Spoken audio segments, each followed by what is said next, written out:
আমাদের দেশে সবচেয়ে কমন হচ্ছে বাতজনিত হৃদরোগ এবং বাতজ্বর, যে 5 থেকে 15 বছর বয়সী ছেলে এবং মেয়েদের ক্ষেত্রে দেখবেন যে গলায় ব্যথা হয়, শীতের সময় গলা ব্যথা হয়।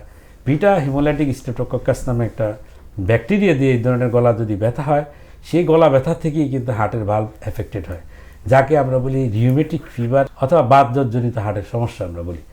তাহলে দেখা যাচ্ছে যে গলা ব্যথা বাচ্চাদের যদি হয়, সেই গলা ব্যথা যদি আমরা সঠিকভাবে চিকিৎসা না করি, পেনিসিলিনের মাধ্যমে চিকিৎসা করতে হবে। প্যানোক্সিমিথাল পেনিসিলিন ট্যাবলেট পাওয়া যায় 250 মিলিগ্রাম, এই ওষুধের মাধ্যমে চিকিৎসা করতে হবে। আমি যদি সঠিক সময় গলা ব্যথার চিকিৎসা না করি, তাহলে কিন্তু পরবর্তীতে আমার ভালভ নষ্ট হয়ে যেতে পারে। তাহলে এটা কিন্তু একেবারেই সহজ, মানে এই রোগটা কিন্তু প্রতিরোধ করা। মানে বাচ্চাদের যখন গলা ব্যথা হবে, অবশ্যই এটাকে গুরুত্বের সাথে নিতে হবে এবং তার চিকিৎসা করতে হবে ঠিক মতো। চিকিৎসা করলে কিন্তু ভালভ এফেক্টেড হবে না। আবার যদি বাতজ্বর যদি হয়েই যায়, বাতজ্বর হলে যদি আমরা বাতজ্বরের যদি সঠিকভাবে চিকিৎসা করতে পারি, তাহলে কিন্তু হার্টের ভালভ এফেক্টেড হবে না। তাহলে দেখা যাচ্ছে গলা ব্যথা, বাতজ্বর চিকিৎসার মাধ্যমে আমি কিন্তু এই রোগ প্রতিরোধ করা সম্ভব।